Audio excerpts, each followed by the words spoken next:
सदगुरु कबीर के बीजक के ज्ञान चौतीसा प्रकरण के जा अक्षर तक आप लोगों के सामने मैंने विचार किया। अब आज झा से मैं शुरू करता हूं। च छ ज झ हर अक्षर पर उन्होंने अपना विचार प्रकट किया। झज्झा अरुज सुरज कित जान, अर्जन ढींढत जाई परान, कोट सुमेर ढूंढ फिर आवे, जो गढ़े गढ़ैया सो पावे। झा अक्षर से सदगुरु उपदेश करते हैं, झज्झा अरुज सुरज कित जान, तुम उलझ सुलझ करके कहां जा रहे हो? उलझने में और खोजने में तुम्हारे प्राण चले जाएंगे। अर्जन हीड़त जाई परान, अर्जन नाम उलझना, हीड़ना नाम खोजना। हीड़ना ढढोलना, जैसे पानी में घुस करके नीचे ढढोला जाए कुछ प्राप्त करने के लिए। तुम भी इसी प्रकार मोक्ष को, परमात्मा को ढढोल रहे हो और खोज रहे हो। साहब कहते खोजते खोजते तुम्हारे प्राण चले जाएंगे। कोट सुमेर ढूंढ फिर आवे, करोड़ों सुमेर पर्वत के समान तुम पर्वतों पर खोज करके आ जाओ। जो गढ़ गढ़े गढ़ैया सो पावे, ये गढ़ैया जो गढ़ गढ़ेगा वही गढ़ को पाएगा।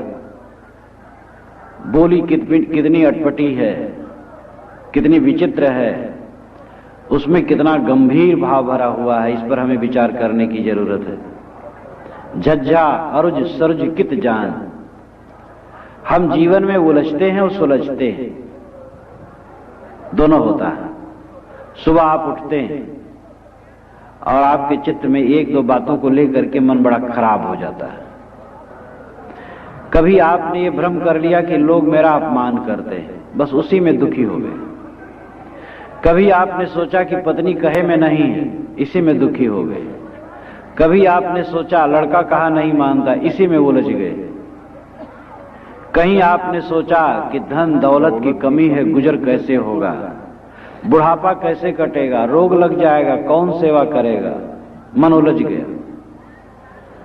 थोड़ी थोड़ी बातों को लेकर के मन थोड़े में उलझ जाता है और ऐसा लगता है कि जीवन में केवल दुख दुख है। इतने में कुछ समय बीत गए, 1-2 घंटा 4 घंटा, मन बदल गया। 1-2 अनुकूल बातें याद आ गई, मन में आनंद की लहरी आ गई। ये आनंद और क्लेश के द्वंद्व मनुष्य के चित्त में निरंतर आते और जाते रहते हैं। विवेकवान पुरुष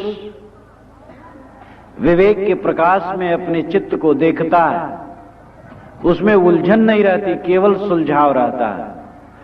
उसी मनुष्य की जिंदगी सफल है जिसकी जिंदगी में केवल सुलझाव, उलझाव न हो। साहब कहते तुम उलझते सुलझते कहां जा रहे हो? तुम्हें सुख ढूंढते, शांति ढूंढते, मोक्ष ढूंढते, परमात्मा ढूंढते बीत जाएंगे तुम्हारे सारे समय और तुम्हारे प्राण चले जाएंगे। अर्जन हीड़त जाई परान, हम लोग सुख ढूंढते ढूंढते बूढ़े हो जाते हैं, प्राण निकलने का समय आ जाता है लेकिन सुख नहीं मिलता। मछलियां पानी में तैरती हैं, कंकड़ को चारा समझ करके मुख में लेती हैं, छोड़ देती हैं, समझती हैं ये चारा नहीं।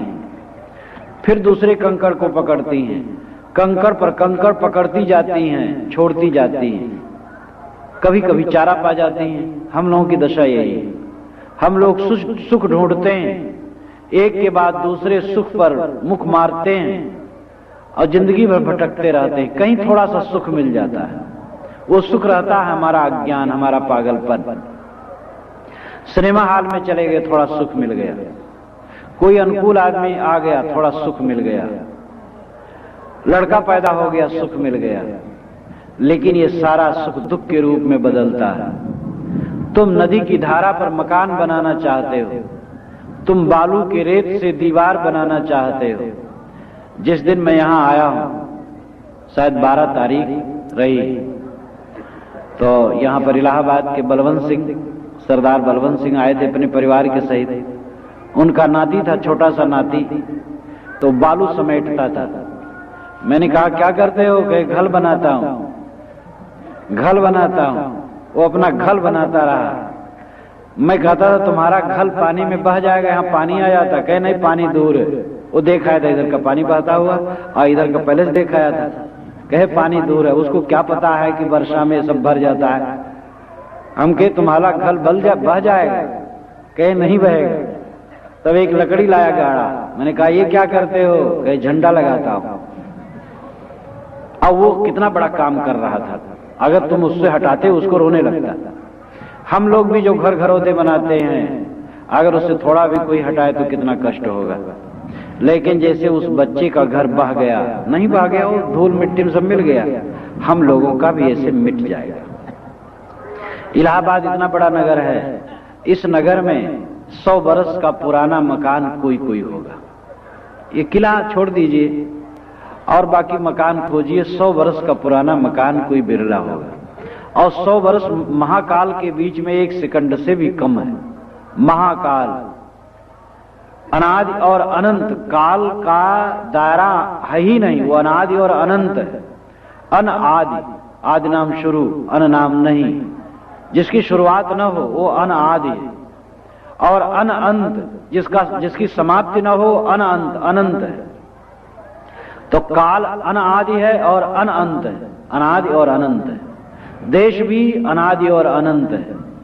एक तरफ से तुम चलते रहो, 1 सेकंड में करोड़ों किलोमीटर चलो और करोड़ों युगों तक चलते रहो तो भी देश का अंत न होगा, ये शून्याकाश का अंत न होगा।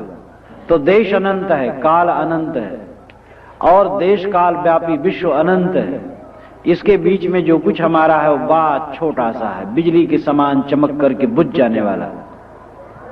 और इन थोड़ी थोड़ी चीजों में हम रमते रहते हैं और इन्हीं में अनंत आनंद परम शांति की खोज करते रहते हैं। साहब कहते झज्झा अरुज सरुज कित जान। झा अक्षर कहता है कि ए इंसान, तुम उलझ सुलझ करके कहां जा रहे हो? थोड़े समय में तुम उलझ जाते हो, थोड़े समय में सुलझ जाते हो और ये उलझन सुलझन के चक्कर में तो निरंतर बहते चले जा रहे हो। अर्जुन हिड़त जाई परान, तुम खोजते खोजते उलझते रहते हो, सुख खोजते हो। कहां सुख है? पुत्र में, स्त्री में, पति में, धन में, विषय भोग में सुख खोजते रहते हैं। मान सम्मान में, प्रतिष्ठा में। कोई कह दे महाराज आप बड़े आदमी हो, आप बड़े पूज्य हो, बड़े ज्ञानी हो, इतना सा शब्द का झोंका हमारे कान में आ जाए हम बड़े खुश हो जाते हैं। इतने दीन हैं, इतने तुच्छ हैं। जो सम्मान का भूखा है, इंद्रियों के भोगों का भूखा है, उसके जीवन में अनंत सुख कैसे मिल सकता है? आदमी अनंत सुख खोज रहा है, ये बालू की दीवार बना रहा है, पानी की धारा पर मकान बना रहा है, सुख खोजता है। साहब कहते तुम्हारे प्राण चले जाएंगे, खोजते खोजते सुख। तुम्हारे बाल पक जाएंगे, दांत टूट जाएंगे, चाम में सिकन आ जाएगी, पैर डगमगाने लगेंगे, बुढ़ापा आ जाएगा, फिर मृत्यु का समय आ जाएगा, लेकिन तुम्हें सुख मिलेगा नहीं। क्योंकि सुंदर वित्त गड़ो घर माहि, तो बाहर ढूंढन क्यों कर पावे। सुंदरदास जी महाराज कहते हैं कि धन तो अंदर में गड़ा हुआ है और बाहर तुम ढूंढते हो, कैसे वो मिलेगा। एक बुढ़िया कपड़ा सिल रही थी और वह कपड़ा सिलना छोड़ करके बाथरूम में गई, लौट करके आई, सुई नहीं मिली। फिर बहुत खोजी, नहीं मिली। शाम हो गई थी, इतने में दरवाजे पर जो सड़क थी, नगर पालिका की बिजली जल गई। वो दरवाजे पर आकर के खोजने लगी। किसी ने कहा माता क्या खोजती हो? बेटा सुई। कहाँ गिरी है? घर के अंदर। यहाँ क्यों खोजती हो? यहाँ बिजली जलती इसलिए। उसने कहा माता यहाँ 1000 बिजली जल जाए सुई नहीं मिलेगी। सुई जब घर में गिरी हुई है तो घर में बिजली जलानी पड़ेगी। हम सुख बाहर 1000 खोजे, सुख नहीं मिल सकता है, क्योंकि सुख का स्रोत तो मनुष्य के अंदर में है, मनुष्य के दिल में है। जब लग दिल पर दिल नहीं, तब लग सब सुख नाहि। चारों जुगन पुकारिया, सो संशय मन माहि। सदगुरु कहते हैं जब तक दिल पर दिल नहीं होगा तब तक सब सुख नहीं मिलेगा। चारों जुगों से जो पुकारा गया है उसी का संशय सबके मन में बना है। चारों जुगन पुकारिया, चारों जुगों का लाक्षणिक अर्थ है कि पुरा काल से, अनादिकाल से जो शब्द कहे गए हैं उन शब्दों को सुन सुन करके मनुष्य के चित्त में भ्रांति है। और सदैव भटकता रहता है, बाहर बाहर कुछ खोजता रहता है। लेकिन दिल पर दिल होना चाहिए। सुख के लिए जरूरी है दिल पर दिल होना, बहुत महत्वपूर्ण वचन है। जब लग दिल पर दिल नहीं, हमारा दिल दिल पर नहीं, बाहर भटक रहा, पतित है दिल। किसी से कहा जो तुम पतित हो, नाखुश हो जाएगा। लेकिन जिस क्षण हम पतित नहीं होते हैं वो महान होता है। जिस क्षण में हम काम वासना में न बहते हों उस क्षण हम पतित नहीं। जिस क्षण हमारे मन में ईर्ष्या न हो, क्रोध न हो, दंभ न हो, आसक्ति न हो, घमंड न हो, द्वेष न हो, चिंता न हो, शोक न हो, विकलता न हो, वह क्षण हमारा सही क्षण है। और अगर हम दंभ, क्रोध, काम, ईर्ष्या, द्वेष, घमंड में हैं, चिंता, शोक, मोह, विकलता में है जिस क्षण, उस क्षण हम पतित, सारा मानव पतित होकर के बह रहा। सबको अपना निरीक्षण करना चाहिए कि हम कब पतित नहीं होते। बिरले बिरले विवेकवान साधते साधते अपने आप को ऐसी स्थिति में ले आते हैं जब वो पतित नहीं होते, स्थिर आसन में होते हैं। कोई बड़े ऊंचे आसन में बैठ जाए क्या होगा, अंदर अगर पतित है तो। और बहुत जमीन गहरी जमीन में कोई बैठा हो पतित नहीं है तो मानो बहुत ऊंचे आसन पर है। ये ऊंचा आसन, ये पूज्यता, ये प्रतिष्ठा, ये नाम और ग्राम, ये धन, ये दौलत काम नहीं करते हैं। जो पतित न हो वो धन्य है।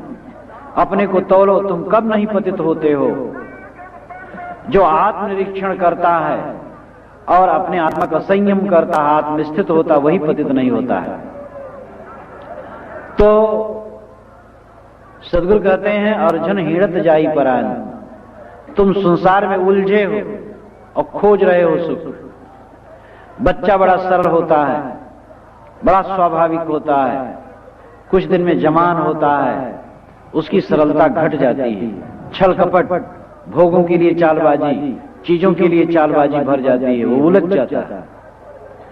और पूरी जवानी में आकर के और उलझ जाता है, बाल बच्चों वाला बन करके और उलझ जाता है, और 50-55 वर्ष की उम्र में और उलझ जाता है, बुढ़ापा में और उलझ जाता है, दिन दिन उलझता जाता है। इसलिए जिंदगी की पूरी असफलता है। मैं बारंबार ये उदाहरण दिया करता हूं। हम 1000 रुपया लेकर के व्यापार शुरू किए, 1000 से 12,000, 14,000, 15,000 बढ़ता जाए तब व्यापार सफल है। वो 10 से 9 हो, 8 हो, 7 हो, 6,000 हो जाए, ये कोई व्यापार की सफलता नहीं। हमारे जीवन में निरंतर सुख बढ़ता जाए, शांति बढ़ती जाए, प्रसन्नता बढ़ती जाए, आनंद बढ़ता जाए, तब हमारा जीवन सफल है। हमारा जीवन निरंतर अशांत होता जाता, उलझता जाता, चिंताक्रांत होता जाता है तो सफलता नहीं। हम दुनिया का कुछ कूड़ा कबाड़ बटोर लेते हैं, लोहा लक्कड़ बटोर लेते हैं, धन के नाम पर चीजों का संग्रह कर लेते हैं, हम समझते हैं हम धनी। चींटियां भी घास के बीजों को, अन्न के कणों को बटोर करके अपने बिल में अपने को धनी मानती हैं। और अगर हम कुछ कूड़ा कबाड़ बटोर लिए, कागज के टुकड़े, पत्थर के टुकड़े, लोह लक्कड़ के टुकड़े, कुछ ईंट और पत्थर के ढेर मकान बटोर लिए, अपने को हम संपन्न मानते हैं, ये अनाड़ीपन है। संपन्न वह है जो अंदर से संपन्न है। बाहर से चाहे संपन्न लगे या विपिन्न, जो अंदर से संपन्न है वही सच्चा संपन्न है। अंदर में अखंड तृप्ति, परम संतोष जिसके जीवन में है, जिसके अंदर में कभी अभाव नहीं खटकता, असंतोष नहीं लगता है, हर समय भरा भरा लगता है अंदर में, उसका जीवन सफल है। इस दिशा में प्रयास करने की आवश्यकता है। यही आध्यात्मिक उन्नति है। धन बढ़ा तो धन की उन्नति हुई, मेरी अपनी उन्नति नहीं हुई। प्रतिष्ठा बढ़ी तो प्रतिष्ठा की उन्नति हुई, मेरी अपनी उन्नति नहीं हुई। विद्या बढ़ी तो विद्या की उन्नति हुई, मेरी अपनी उन्नति नहीं हुई। और पद बढ़ा तो पदोन्नति हुई, मेरी अपनी उन्नति नहीं हुई। मेरी अपनी उन्नति तो है जब मेरे अंदर में अखंड तृप्ति का अनुभव होने लग जाए, किसी क्षण अभाव का अनुभव न हो, किसी क्षण कमी का अनुभव न हो, ऐसा मन में होना चाहिए। कई बार ऐसा प्रसंग पड़ता है, बड़े बड़े कार्यक्रम होते हैं, कई हजार लोग इकट्ठे होते हैं, और इतने में आंधी आई और पानी आया, समाज बिखर गया, लोग बहुत दुखी होते हैं। जो आयोजन करते हैं उनका स्वाभाविक है दुखी होना। लोग कहते हैं बड़ा बुरा समय आज आ गया। मैं कहता हूं बुरा समय कुछ नहीं, समय तो सब ठीक है। अब यही है कि लोगों को लाभ जरूर नहीं मिला, किंतु मनुष्य को उस क्षण भी संतुष्ट होना चाहिए। जैसा हो ठीक है। जैसी स्थिति में हम रहें उसी में संतुष्ट हो सके तभी सुखी रह सकते हैं। एक पंडित जी घोड़ी पर बैठ करके जजमानी में जाया करते थे। एक दिन घोड़ी पर बैठे और चल दिए, उनको पूरब जाना था, घोड़ी उत्तर बार जाती थी। तो उन्होंने घोड़ी को बहुत हकाला पूरब, लेकिन वो बारंबार उत्तर घूम जाए। तो उन्होंने कहा, चल घोड़ी तू जिधर चलेगी मैं उधर ही मेरी जजमानी। उत्तर भी उनकी जजमानी थी, दक्षिण भी थी, पश्चिम भी थी, सब तरफ जजमानी थी। उन्होंने कहा, चल घोड़ी जिधर तो चल उधर मेरी जजमानी। उत्तर चलेगी, उधर भी उनकी जजमानी मिल गई। प्रारब्ध शरीर एक घोड़ी है, जीवात्मा पंडित है, इस पर बैठ के चलता है। सुख की तरफ जाना चाहता है वो दुख की तरफ भी घोड़ी जाती है। विवेकवान कहता है, चल घोड़ी जिधर चल उधर ही मेरी जजमानी। तुम रोग को ललकार दो, अय रोग मैं घबराता नहीं हूं, आओ मेरे ऊपर मैं स्वागत करता हूं। अय बुढ़ापा, अय प्रतिकूलता, अय विरोध, अय मृत्यु, मैं तेरा वर्ण करने के लिए तैयार हूं, कोई परवाह नहीं। ऐसा दृढ़ हो जाओ तो मृत्यु की मृत्यु हो जाएगी, दुख का अंत हो जाएगा। आदमी हरदम भागता है दुख से, हरदम भागता है, इसलिए उसे दुख घेरे रहता है। जो दुख देता, अय दुख मैं तेरा स्वागत करने के लिए तैयार हूं, दुख खत्म हो जाता है। दुख क्या? हमारे मन की कमजोरी, हमारे मन की दुर्बलता, बाहर से कुछ पाने की ललक, ये सबसे बड़ी कमजोरी है और यही दुख है। और इसको रख करके सम्राट भी सुखी नहीं होता। लेकिन जो बाहर से आकर्षित नहीं होता, कहीं श्रम करो, सहज जीवन तो चलेगा। मैं ये नहीं कहता हूं काम धंधा नहीं करना चाहिए और धन नहीं कमाना चाहिए। धन नहीं कमाओगे खाओगे क्या? मन में ललक हो करके बहते रहना अलग बात है, काम धंधा करना और व्यवहार करना अलग बात है। काम धंधा करो, उपार्जन करो, उपार्जित वस्तु की रक्षा करो, उचित संग्रह करो, वितरण करो, प्रयोग करो, ये सब जीवन का काम है। लेकिन मन के अंदर जो भूख है, असंतोष है, वो असंतोष अविवेक का फल है। कमाओ, कमाई में जितना मिले संतुष्ट रहो, जम के कमाओ, खूब मेहनत करके कमाओ, जरूर कमाई बढ़ेगी। मेहनत करो, सोचो ना, हम धन के लिए सोचते मेहनत नहीं करते। सांसारिक पदार्थ श्रम करने से मिलता है और आध्यात्मिक उच्च स्थिति चिंतन से प्राप्त होती है। हम धन के लिए तो चिंतन करते हैं, सोचते रहते हैं धन मिले, धन मिले। धन कैसे मिलेगा? धन के लिए मेहनत करो और आध्यात्मिक उन्नति के लिए चिंतन करो, विवेक जागृत करो, अंदर के अंधकार को दूर करो।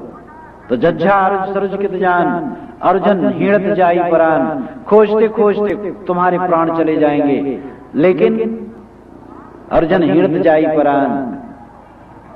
कोट सुमोर ढूंढ फिर आवे, जो गढ़ गढ़े गढ़ैया सो पावे। सुमेरु पर्वत की बहुत बड़ी महिमा कहा जाता है कि एक सुमेरु पर्वत है जो सोने का है, बहुत ऊंचा है और दुनिया में सबसे ऊंचा वही पर्वत है, लेकिन वो काल्पनिक है, कहीं ऐसा पर्वत नहीं है। जिस प्रकार सुमेर पर्वत की ऊंचाई बताई गई, कहीं नहीं। दुनिया में इस भूमंडल पर हिमालय पर्वत ही सबसे ऊंचा, जिसको एवरेस्ट कहते हैं।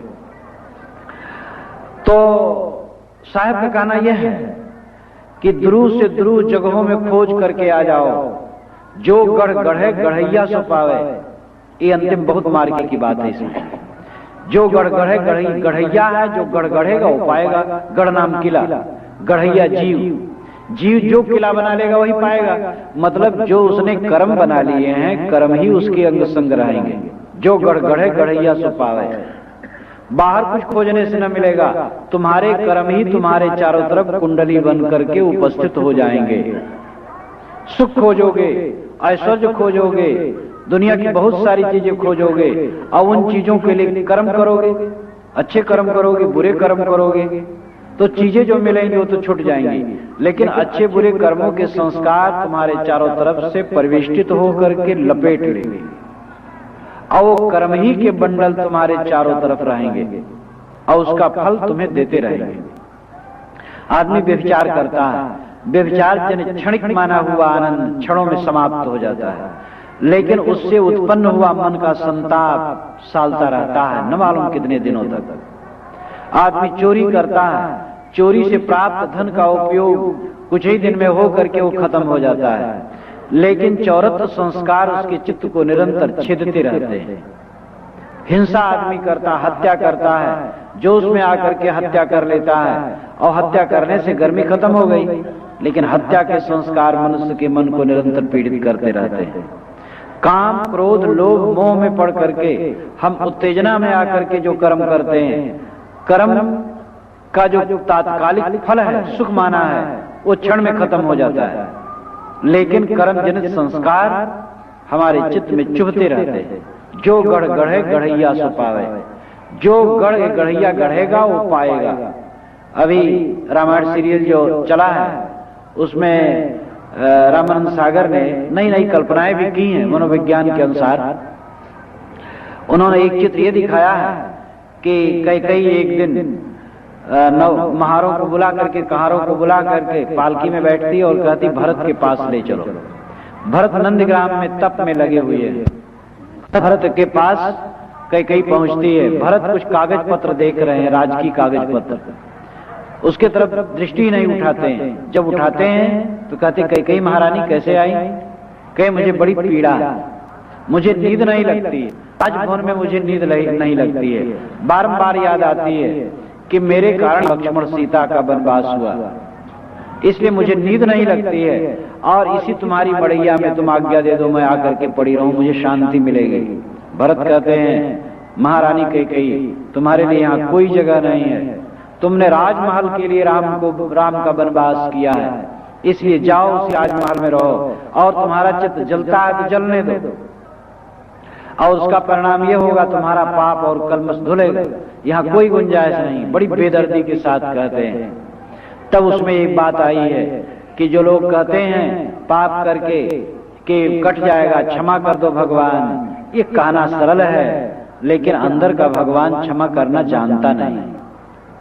हमने चोरी की, हत्या की, व्यभिचार किया, कुकर्म किया, भगवान क्षमा कर दो, क्षमा कर दो।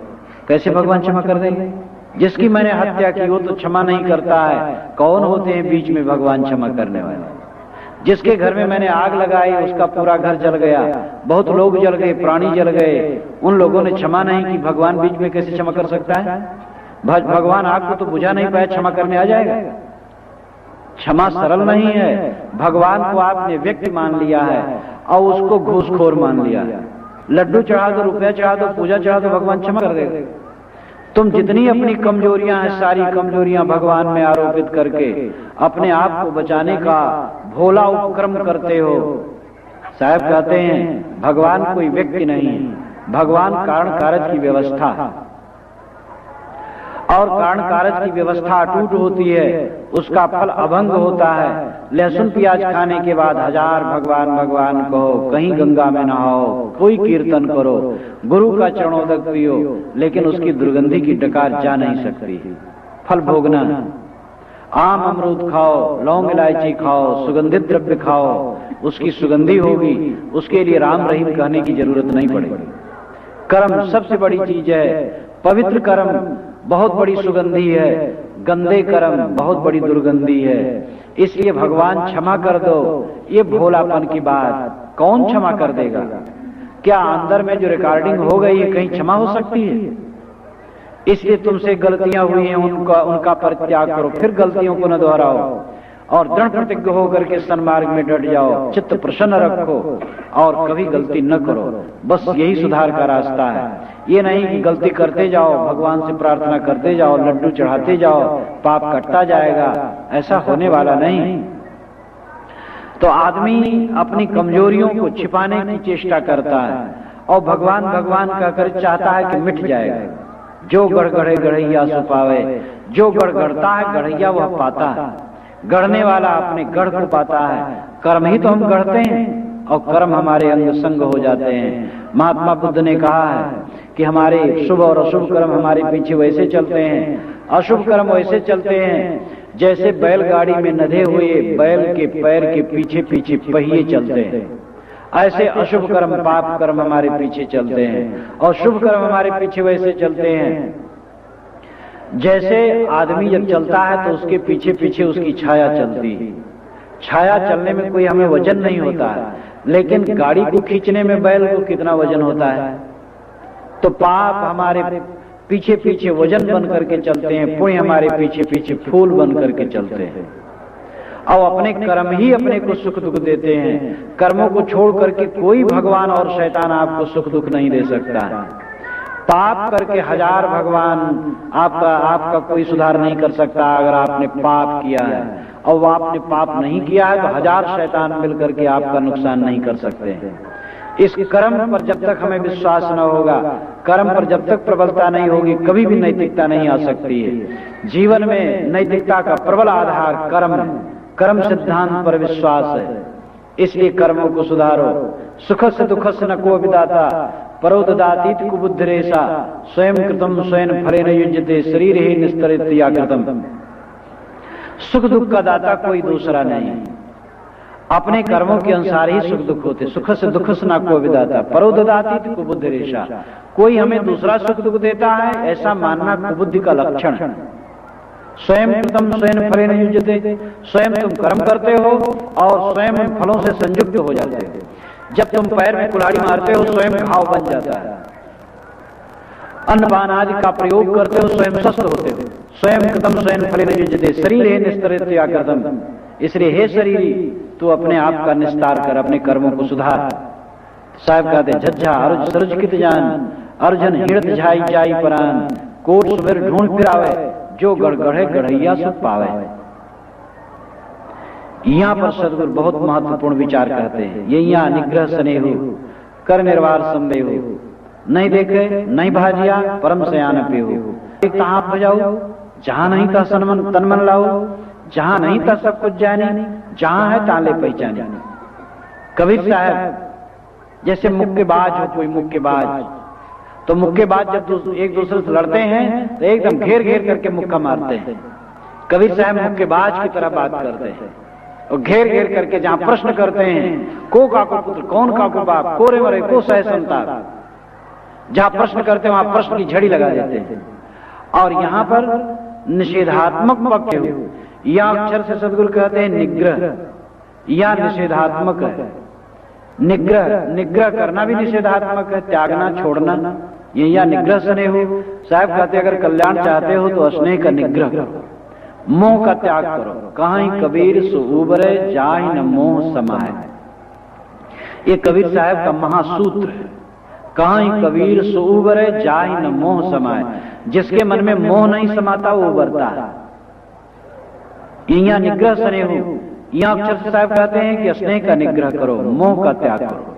भजन यही है, उठते बैठते चलते फिरते मोह का त्याग करो। बच्चों को पालो, स्नेह दो, प्यार दो, मोह न करो। आप कहोगे प्यार और मोह में क्या फर्क है, क्या कोई अंतर है? मैं धाय का उदाहरण आप लोगों को सुनाता रहता हूँ। कबीर साहब ने इसके लिए भी कहा है बालक केरी धाय जो आपन जानत ना है। बालक की धाय बच्चे को अपना नहीं मानती है। नौकरानी मालिक के बच्चे को प्यार देती है, दुलारती है, पोसती है, पालती है, लेकिन उसमें मोह नहीं करती। इस प्रकार हमें मोह न करना चाहिए किंतु स्नेह देना चाहिए, सबके साथ सद्व्यवहार करना चाहिए किंतु कहीं मोह नहीं करना चाहिए। मोह न करने का अभिप्राय व्यवहार को बिगाड़ देना नहीं है। भाई बंधु सगे संबंधी परिवार और मित्र और गोष्ठी और स्वजन परिजन इन सबसे व्यवहार बिगाड़ देना, रूखा कर देना, संबंध खराब कर लेना, ये वैराग्य नहीं है। ये स्नेह का मोह का त्याग नहीं है, ये तो अनाड़ीपन है। सबसे सुंदर व्यवहार रखो, शुद्ध स्नेह रखो, लेकिन कहीं मोह न करो। ये यहाँ निग्रह स्नेह हो। दूसरी बात साहब कहते कर निर्वार संदेह हो, संदेह का निवारण करो। संदेह हमारे मन में बहुत होता है। आदमी प्रायः दूसरे को घटिया कोटि का समझता है। ये सबसे बड़ा पाप हर आदमी के मन में करीब करीब होता है। अच्छे अच्छे ज्ञानियों के मन में भी ऐसा होता है कि दूसरे लोग साधारण है, मैं बड़ा हूं। ज्ञानी लोग भी वो समझते हैं कि मेरे समान जो खाए वो ज्ञानी, मेरे समान जो पहने वो ज्ञानी, मेरे समान जो बोले वो ज्ञानी, जैसे मैं रहता हूं बाहर ढंग से वैसे रहे वो ज्ञानी। दूसरे को ज्ञानी नहीं मानता है। एक बार एक जैनी संत का मैं दर्शन करने गया, ये कोई 65-66 की बात होगी। वो अपने शिष्यों के साथ एक जगह वर्षावास कर रहे थे, तो गया और बातचीत होने लगी तो उन लोगों को इतना गर्व,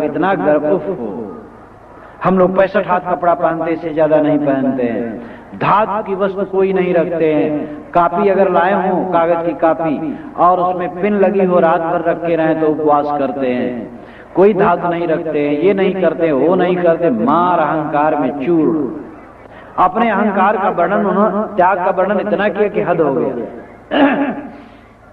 मैंने कहा हाँ महाराज, त्याग बहुत बड़ी चीज है। आप लोगों में जो दिगंबरी होते हो तो महात्यागी होते हैं। वह तो शरीर पर एक सूत भी नहीं रखते, धन्य है उनका त्याग। अरे कहे वो नरक में जाते हैं। हम कहे क्यों नरक में जाते हैं? कहे वो ठंडी में चलते हैं तो उनके शिष्य पहले जाकर के जहां उनको रुकना होता गड्ढा खोदते हैं, उसमें पैरा भरते हैं, फूंकते हैं, उसको गरमाते हैं, तो उसी में जाकर क्यों रहते हैं? कितने जीव को मारे, उनका नरक होगा कि नहीं होगा? कहे महाराज इसी, मैंने कहा महाराज इसी प्रकार तो 65 हाथ कपड़ा पहनते हैं, तो ये 65 और 64 और 100 हाथ, ये पाखंड में कोई बड़ा बल नहीं है। कोई धातु नहीं छूता इतने महात्यागी नहीं हो गया। धातु का उपयोग होता, धातु को छू लेना भी कोई पाप नहीं है। तो आदमी, ज्ञानी लोग भी कितने ऐसे होते, कितने ना नहीं बल्कि अधिकतम ऐसे ज्ञानी होते हैं जो ये समझते हैं कि मेरे ढंग से जो चलता हो ज्ञानी, दूसरे ढंग से चलता हो ज्ञानी नहीं है। ऐसे संकुचित दिल वाले दूसरे को नहीं समझ सकते। तो संदेह दूसरे के प्रति हमारे मन में होता है। भाई पर संदेह, पत्नी पर संदेह, पति पर संदेह, पड़ोसी पर संदेह। हम मानते हैं पड़ोसी हमारी बुराई कर रहा है, बेकार की बात। हम दो आदमी को खड़े देखते हैं तो हम समझते हैं हमारी बुराई कर रहा है। तुम जितने कमजोर बनोगे उतने तुम दूसरे पर शंकाशील बनोगे। जो जितना स्वस्थ अंतःकरण का होता है, अंदर से पवित्र होता है, वो संदेह नहीं करता है। वो अपने विरोधियों पर भी संदेह नहीं करता है। और इसी प्रकार दानेदार और जो दानेदार नहीं है उसमें अंतर होता है। अगर हमारा शत्रु भी हो दानेदार है, समझदार है, तो हमारी बुराई नहीं करेगा, हमारे बुराइयों का सर्वत्र बखान नहीं करेगा। जो दानेदार शत्रु है और नादान मित्र है तो कभी तो रो देगा, पैर पकड़ लेगा, और कभी हमारी बुराइयों को ही बढ़ा चढ़ा करके फैलाएगा। इसलिए नादान मित्र से दानेदार दुश्मन अच्छा होता है। तुम स्वयं किसी के नादान मित्र मत बनो, दानेदार बनो, दुश्मन भी किसी के न बनो। लेकिन ये भी निश्चय है कि आपका कोई दुश्मन हो, दानेदार है, समझदार है, तो आपकी बुराई नहीं करेगा। आपकी जिससे समाज में बदइज्जती हो, तौहीनी हो, ऐसी बातों कहीं नहीं कहेगा। और नादान मित्र बड़ा खतरनाक होता है।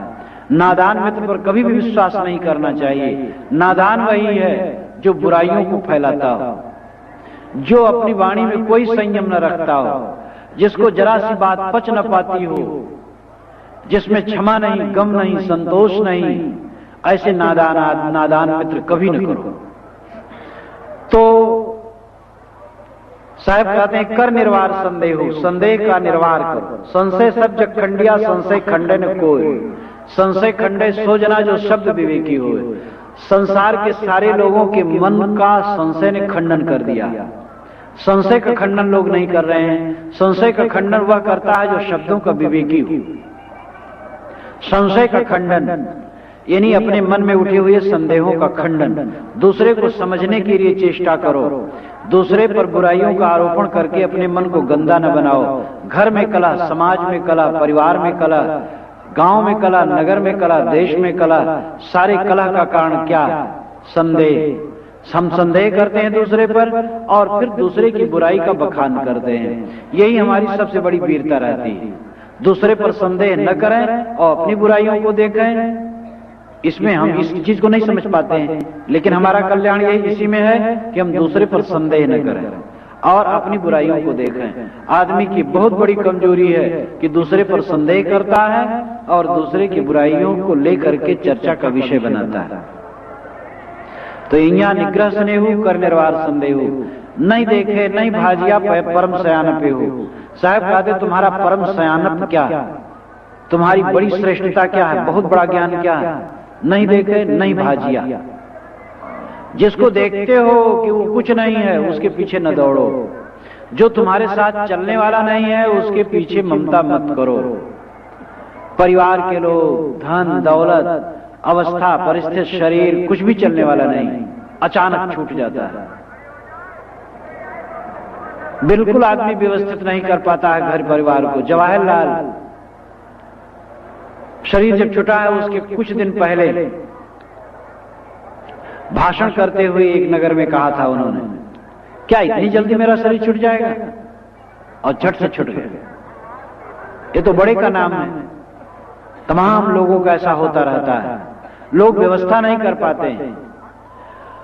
मठाधीशों में कितने महंत हैं, सब अपने नाम से रखते हैं जमीन मकान, सोचते हमारे हाथ में बागडोर रहे, और वो सोचते अभी मर जाऊंगा, अचानक मर जाते हैं। चेले लोग लड़ करके सारी संपत्ति को नष्ट कर देते हैं। तमाम मठों की दुर्दशा का मूल यही है कि महंत लोगों को सबसे बड़ा गर्व रहता है कि हम सब मरे तो मरे, लेकिन हम बहुत दिन जिएंगे। वे दुनिया को उपदेश तो देते फिरते हैं कि सब संसार नाशवान है, लेकिन अपने अहंकार में डूबे रहते हैं कि हम सदा रहने वाले हैं। इसलिए देखो तो मठों की दशा इतनी खराब हो गई है कि महंत लोग अपने नाम से रखेंगे, उसका ट्रस्ट नहीं करेंगे। अगर ट्रस्ट कर दें, सार्वजनिक संस्थान बना दें, तो चल संपत्ति भले कोई बिगाड़ दे, अचल संपत्ति कोई नहीं बिगाड़ सकता है। सैकड़ों एकड़ जमीन है, महंत के नाम है, और अगर उन्हीं का मन खराब हुआ तो भाई भतीजे को लिखते चले जाते हैं। आजकल की दुबहिया ऐसी है, सैकड़ों सैकड़ों एकड़ जमीन, महंत लोग अपने बाल बच्चों को लिखते चले गए हैं। ऐसे महंतों को तो पता नहीं कितने जन्मों तक नरक भोगना पड़ेगा। इसीलिए तो वाल्मीकि रामायण के उत्तरकांड में बड़ा सुंदर उदाहरण आया है। एक कुत्ते को एक साधु ने मार दिया था, तो महाराज राम के दरबार में आया और कहा, महाराज हमारा न्याय किया जाए। तो बुलाया गया साधु, तो कुत्ते से राम ने पूछा, बताओ तुम ही बताओ क्या इसको करें? कहा, महाराज इसको महंत बना दीजिए। तो मंत्रियों ने कहा, तो बड़ा गजब हुआ, एक गलती पर महंत बना दिया और बस उसको हाथी पर चढ़ा करके भेज दे। तो इसका क्या अर्थ होता है?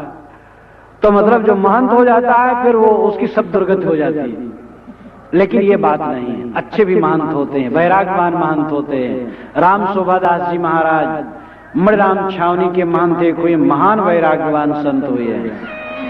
और बुरहानपुर के श्री काशी साहब, कबीर पंथ में काशी साहब इतने महान वैराग्यवान महंत हुए कि क्या पूछना। आज भी अच्छे अच्छे वैराग्यवान महंत हैं। ये सब पर लागू नहीं होगा, लेकिन जो महंत लोग समझते हैं कि धन मकान जमीन रुपया पैसा सब हमारे हाथ में रहे, वह निश्चित है अपने संस्थान को नरक की तरफ ठेल रहे हैं। अचानक उनका शरीर छूट जाएगा और सब बिगड़ जाएगा। और जो लोग ये जो मठ मंदिर और जगह जमीन मिली हुई है गृहस्थों ने धीरे धीरे दिया है, वो आम समाज की सेवा के लिए, भाई भतीजे के लिए नहीं है। लेकिन भाई भतीजे में बांट बांट करके लिख लिख करके महंत लोग एकदम बिगाड़ते हैं। और आजकल की ये दशा बहुत हो गई है। तो मैं कह रहा था कि नहीं देखे नहीं भाजिया परम सयान पीहू, जिसको तुम देख रहे हो तुम्हारे साथ चलने वाला नहीं है, उसके पीछे मत दौड़ो। परम बुद्धिमानी यही है कि नाशवान पदार्थों की आसक्ति छोड़ो। क्या हमारे साथ चलने वाला है? कुछ भी चलने वाला नहीं। नहीं देखे नहीं भाजिया परम सयान पीहू, जहां न देखता आप भजाऊ। साहब कहते हैं, जहां देखते हो कि तुम्हारा कुछ नहीं, वहां दौड़े दौड़े जा रहे हो। जहां नहीं तहां तन मन लाओ, जहां कुछ अपना नहीं वहीं अपने तन मन को लगा दिए हो। जहां नहीं तहां सब कुछ जानी, जहां कुछ नहीं वहां तूने सब कुछ जान लिया है। इसलिए अंत में साहब कहते, जहां है तहां ले पहचानी। जहां है वहां पहचान, कहां है और कहां नहीं। आपका सत्व कहां है, आपका अपनापन कहां है, आपका अधिकार कहां है? क्या शरीर पर अधिकार है? जब शरीर पर अधिकार नहीं है तो शरीर संबंधित प्राणी पदार्थों पर कहां अधिकार है? अधिकार केवल अपनी आत्मा पर है। अपना सत्व, अपनी चेतना निज रूप है। अपनी आत्मा को छोड़ करके हम छोड़ नहीं सकते हैं, और अपनी आत्मा के अतिरिक्त पदार्थों को पकड़े रखना चाहें तो भी पकड़े रह नहीं सकते। हम शरीर आज सारे पदार्थों को मजबूती से पकड़े रहना चाहते हैं, लेकिन हाथ में वो नहीं रह जाते। और अपनी आत्मा को हम छोड़ करके नहीं छोड़ सकते हैं। इसलिए समझ लो, तुम्हारी आत्मा ही तुम्हारा परम निधान है, वही तुम्हारा परम सत्व है, वही तुम्हारा अपना है और कुछ अपना नहीं। साहब कहते, जहां है ताले पहचानी, जहां है वहां पहचान। जहां तक तुम देखते हो सुनते हो वो सब दृश्य है। गो गोचर जहां लग मन जाई, सो सब माया जाने हो भाई। गोस्वामी जी कहते हैं गो इंद्रियां, गोचर विषय, और जहां तक मन जाए सब माया है। इसलिए जब मन और इंद्री जहां जाती माया है, तब मायातीत क्या है? तुम्हारा अपना स्वरूप। यदा पंचावतिष्ठन्ते ज्ञानानि मनसा सह बुद्धिश्चाना विचेष्टत तामाहु परमाम पदम। यदा पंचावतिष्ठन्ते ज्ञानानि मनसा सह, और बुद्धिश्चा, बुद्धि, मन और 5 ज्ञानेंद्री ये जब चंचल न हो, तामाहु परमाम पदम, इसको परम पद कहा जाता है। मन चंचल न हो, बुद्धि चंचल न हो, इंद्रियां चंचल न हो, यहां आत्मा परमात्मा का नाम भी नहीं लिया गया। श्रुत वचन है, कठ उपनिषद का मंत्र है। यहां बौद्ध मत का भी निर्वाह हो जाता है। बौद्ध मत आत्मा परमात्मा का नाम नहीं लेना चाहता है। वो कहता है जो व्यवहारिक जीवन है उसको जियो, मन को वश में कर लो, इंद्रियों को वश में कर लो, बुद्धि को स्थिर कर लो, मोक्ष हो गया। बिल्कुल मालूम होता है जैसे बौद्ध विचार यहां कह दिया गया हो। आत्मा में रहो, परमात्मा में रहो नहीं कहा गया। इंद्रियों को वश में कर लो, मन को वश में कर लो, बुद्धि को वश में कर लो, बस परमपद मिल गया। मन इंद्रिय बुद्धि इत्यादि के वश हो जाने पर तब रहता क्या? सारा प्रपंच समाप्त, और स्वसत्ता तो विद्यमान ही है। तो साहब कहते हैं कि जहां नहीं था सब कुछ जानी, जहां है ताले पहचानी। इस संसार में तेरा कुछ नहीं और तू सब कुछ मान लिया है। घर परिवार धन दौलत पद प्रतिष्ठा नाम रूप ये सब कुछ मान लिया है, और यहां तेरा कुछ नहीं। लेकिन तेरा स्वतः तेरी आत्मा है, उसको तो कुछ जानता ही नहीं है, अपने आप का ख्याल ही नहीं है। जैसे सूरज की किरणें देखो अब सूरज में लौट रही हैं, इसी प्रकार जब हम सोने चलते हैं तो हमारी चेतना हमारे में लौट आती है। जब आप सोने चलें, आज ध्यान दें, जब आप सोने चलेंगे और आपकी चेतनावृत्ति जब लौटेगी तभी नींद आएगी, और जब तक चेतनावृत्ति फैली रहेगी नींद नहीं आएगी। जब चेतनावृत्ति अपने आप में आ जाएगी तब उसको कहते हैं सुसुप्ति। सुसुप्ति का अर्थ होता है अपने को पाना। स्व अपीति सुसुप्ति, स्व नाम खुद, अपीत नाम पाना, अपने को पाना सुसुप्ति। ज्ञानी पुरुष सब समय सुसुप्त है, क्योंकि वो सब समय अपने आप को प्राप्त है। जागृत सुसुप्त है, जागते जागते जानो सोया है। जो खाते पीते उठते चलते फिरते काम धंधा करते हुए मोह नहीं करता, शोक नहीं करता, राग द्वेष नहीं करता, चिंता और मोह और विकलता में नहीं पड़ता, निर्द्वंद प्रसन्न प्रशांत आत्मस्थ और संतुष्ट है, वह सब समय सुखी रहता है और वह सब समय सुसुप्त है। गाड़ी नींद में आपको कोई क्लेश नहीं होता। गोस्वामी जी ने एक दोहा कहा, जीव शिव सम सुख शयन सपने कछ करतूति, जागृत दीन मलिन सई विकल विषाद विभूति। जीव जब सोता है तब शिव के समान है, शिव नाम मंगलमय है। जीव शिव सम सुख शयन, चाहे हत्यारा हो, चाहे बहुत बड़ा रोगी हो, बहुत बड़ा कर्जी हो, बहुत बड़ा निंदित हो, गाड़ी नींद में जा करके उसके सारे दुख खत्म हो जाते हैं और परम आनंद की प्राप्ति उसको होती है।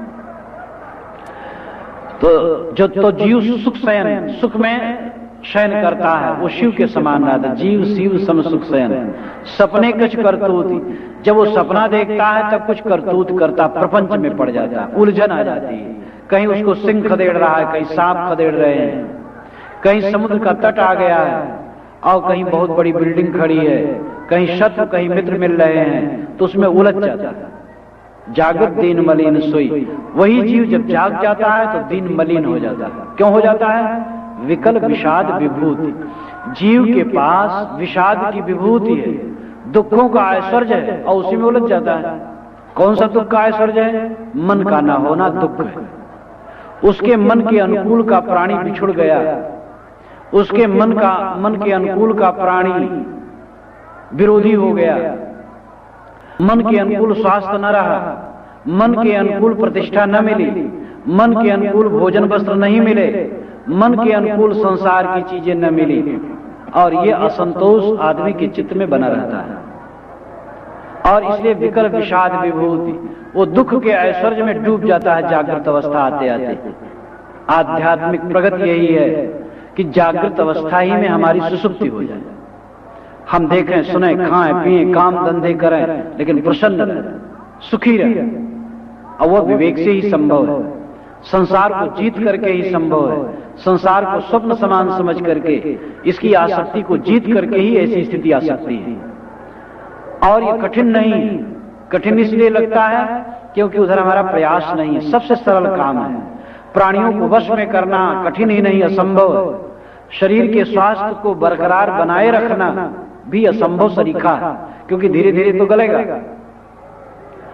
सारी अवस्था, परिस्थिति और दुनिया की अनुकूलताओं को बनाए रखने में कठिनता ही नहीं है, असंभव भी है। लेकिन हमें कुछ नहीं चाहिए। इस विचारधारा में स्थित होने में बड़ी सरलता है। भोग ग्रहण करने से मिलता है और मोक्ष त्याग करने से मिलता है। ग्रहण करने में सब परतंत्र हैं और त्याग करने में सब स्वतंत्र हैं। हमारे सामने का जो कुछ हम वहां रावटियां लगी हुई हैं, हम कहें कि भाई ये रावटियां हमें दे दे, और हमें न दे तो हम क्या करेंगे? परतंत्र हैं उसको पाने में। लेकिन वो कहे महाराज 1 महीना के बाद उसको आप ही ले जाइए। मैं कहूं भाई मुझे कोई जरूरत नहीं उसकी, तो हमें क्या परतंत्रता है?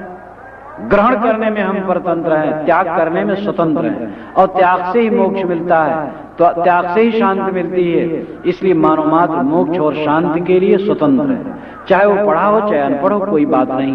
पढ़ाई तो यही है कि कुछ भाषा और कुछ लिपियों का अभ्यास कर लिया जाता है। भिन्न भिन्न भाषाएं होती हैं जो काल्पनिक रूढ़ियां होती हैं, और भिन्न भिन्न लिपियां होती हैं जो सांकेतिक चिन्ह होते हैं। भिन्न भाषाएं और लिपियों को पढ़ लेने वाला वास्तविक विद्वान नहीं है। वास्तविक विद्वान है अपने मन और इंद्रियों को जीत लेने वाला, इसी जीवन में तृप्त हो जाने वाला विद्वान है। तो सदगुरु कहते हैं जहां नहीं था सब कुछ जानी, जहां है तहां ले पहचानी। जहां है वहां पहचान, कहां है तेरा? तेरा तू है और कुछ तेरा नहीं। तेरा परमात्मा है, राम है और कुछ तेरा नहीं है। तेरा मोक्ष है और कुछ तेरा नहीं है। ये भाषा का अंतर है। वही राम है, वही परमात्मा है, वही तू है, और वही निर्वाण है, वही मोक्ष है। और उसको ठीक ढंग से समझ लेना चाहिए। तुम पाने की लालसा रखते हो, लेकिन पाई हुई चीज छूटती है। अगर भगवान मिलेगा तो छूट जाएगा। भगवान अगर आपसे बाहर है तो मिलेगा और छूट जाएगा। उधारी का सौदा कभी काम नहीं दे सकता है। हमें तो अपना सौदा होना चाहिए। कहते हैं प्यार का उधार का खाप, प्यार का तापत। पैरा जला जला करके तापो, कब तक तापोगे? लकड़ी हो, कंडा हो और कोयला हो तो ठीक से तापो। प्यार जला जला करके कब तक तापोगे? और उधार कब तक खाओगे? जो परमात्मा अलग है, जो मोक्ष अलग है, वो हमें परमानंद, परम तृप्ति कैसे दे सकता है? इसलिए परमात्मा अलग कुछ नहीं, मोक्ष अलग कुछ नहीं, केवल वासनाओं का त्याग करना है। यन मनसा ना मनते नाहुर मनोमतम तदेव ब्रह्मत्तम विद नेदम यदमुपास्ते। जो मन में नहीं आता किंतु जिसकी सत्ता से मन माना हुआ है उसको तू ब्रह्म जान, और मन से मान करके जिसकी तू उपासना करता है वो ब्रह्म नहीं। ये चक्षुषा न पश्यत एन चक्षुंस पश्यत तदेव ब्रह्मत्वम विद नेदम यदमुपास्ते। जो आंखों से नहीं दिखाई देता किंतु जिसकी सत्ता से आंखें देखती हैं उसको तू ब्रह्म जान, और आंखों से देख करके जिसकी तू उपासना करता हो ब्रह्म नहीं। मतलब यह है। इसी प्रकार और मंत्र भी कहे हैं, आंख से, नाक से, कान से, जीभ से, चाम से, मन से जो कुछ ग्रहण हो वो माया है। और जो इन इंद्रियों से ग्रहण करता है उन्हें, उनका साक्षी है, दृष्टा है, मनता है, बोधा है, वही आपका स्वरूप है। मनन कौन करता है? आप ही मनन करते हैं, आप ही याद करते हैं, आप ही संस्कारों को धरते हैं, उठाते हैं। बिस्तर पर लेट करके अपने खेत की याद करते हैं, झोपड़ी की याद करते हैं, दुकान की याद करते हैं, ऑफिस की याद करते हैं, फैक्ट्री की याद करते हैं, अपने नाम रूप की याद करते हैं, जो कुछ अपना माना उसकी याद करते हैं। कहाँ याद करते हैं? याद करने की भूमिका कहाँ है? आपका सत्व, आपकी चेतना, आपकी आत्मा, वही आपका है और कुछ आपका नहीं। जो कुछ याद करते हो आपका नहीं है, किंतु जो याद करने वाला हो आपका है। जहां से सबकी याद होती है वही तुम हो, वही तुम्हारा सत्य, वही तुम्हारा निधान, वही तुम्हारा परमात्मा। परमात्मा बाहर खोजने जाओगे भटकोगे, मोक्ष बाहर खोजने जाओगे भटकोगे। इसलिए परमात्मा पाना नहीं, मोक्ष पाना नहीं, किंतु जो कुछ आज तक पाया गया है उन सब का विसर्जन कर देना है। उन सब को समझ लेना है मेरा नहीं, और जो कुछ अपने से अलग है उसको अलग कर दो तो स्वयं हंस स्वरूप, निर्चीर का विवेक, यही हंसत्व का लक्षण है। अहम सह ही हंस बन गया है। अहम सह वह मैं हूं जिसको मैं खोजता हूं।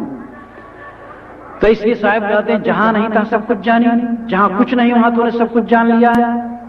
इसलिए जहां है ताले पहचानी, जहां वहां पहचान। हम संसार में सब कुछ अपना मान लिए और अपनी आत्मा को एकदम भूल गए, अपने सत्व को भूल गए। जो संसार से लौट करके अपनी आत्मा में आ जाता है वो कृतार्थ हो जाता है। तो ये कितना मार्मिक वचन है। यहिया निग्रह स्नेहो कर निर्वार संदेहो, नहीं देखे नहीं भाजिया परम सयान पियो। जहां न देखता हाथ बजाओ, जहां नहीं था तन मन लाओ, जहां नहीं था सब कुछ जानी, जहां है ताले पहचानी। इस पद में सदगुरु ने कहा, यहां अक्षर से उपदेश किया। मैंने कल कहा था कि क माने कबूतर, ख माने खरगोश, घ माने गणेश, घ माने घर, न माने कुछ नहीं। इसी प्रकार जहां पर अनुसार आ जाता है वहां पर भाषाविद भी कह देते कुछ नहीं। साहब वहां भी बहुत कुछ का अर्थ कर देते हैं। गंगा निरखत निस्दिन जाई, निरखत नैन रहे रतनाई, निमिष एक जो निरखे पावे ताहे निमिष में नैन छिपावे। इसमें उन्होंने कितना उपदेश किया जिस पर चर्चा पूर्व में हो चुकी है। यहाँ अक्षर भी इसी प्रकार है अनुस्वार, और इसमें भी साहब अर्थ करते हैं और इसमें बड़ा गंभीर अर्थ करते हैं। वह कहते हैं निग्रह स्नेह, स्नेह का निग्रह करो, मोह का त्याग करो। दूसरी बात कहते हैं कि कर निर्वार संदेह, संदेह का त्याग करो। तुम्हारे मन में आध्यात्मिक संदेह, आदि भौतिक संदेह, आदि दैविक संदेह, अनेक संदेह, उन संदेहों का त्याग करो। या निग्रह स्नेह कर निर्वार संदेह, नहीं देखे नहीं भाजिया। जिसको देख रहा है तेरे साथ नहीं उसके पीछे मत दौड़ो, नहीं देखे नहीं भाजिया परम सयान पेहू। तुम्हारी बुद्धिमानी यही है कि जो तुमसे दूर जा रहा है उसको पकड़ो मत। तुम जवानी को पकड़ना चाहते हो और जवानी को पकड़ने के लिए तुम उजले बाल में खिजाब लगाते हो, दवाई लगाते हो काला करने के लिए। आजकल दवाइयां ऐसी चली है, बाल में उजले बाल में लगा लो एकदम काले बाल हो जाते हैं। लेकिन 4 दिन के बाद नीचे से बाल जब और बढ़ते हैं तो बताते हैं कि हम उजले हैं।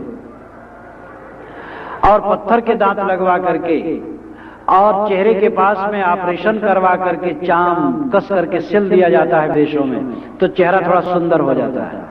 लेकिन थोड़े दिन में फिर वही सिकन आ जाती है। इस शरीर के प्रवाह को कौन रोक सकता है? संसार की धारा को कौन रोक सकता है? तो नहीं देखे नहीं भाजिया। जिसको तो देख रहा है कि मेरे साथ नहीं, उसके पीछे मत दौड़ो। परम सयान पेहू, परम बुद्धिमानी यही है जो छाया के पीछे न चले। जो छाया के पीछे चलता है छाया को पकड़ नहीं पाता है, और जो स्वयं चलता है छाया उसके पीछे चलती है। हम छाया के पीछे दौड़ते हैं। नहीं देखे नहीं भाजिया परम सयान पेहू। जहां देखता आप बजाओ, जहां नहीं देखता वहां भागा भागा दौड़ जा रहा है। जहां नहीं था तन मन लाओ, जहां कुछ तेरा नहीं वहां तन मन समर्पित कर रहा है। जहां नहीं था सब कुछ जानी, जहां कुछ नहीं वहां तूने सब कुछ जान लिया है। इसलिए जहां है ताले पहचानी।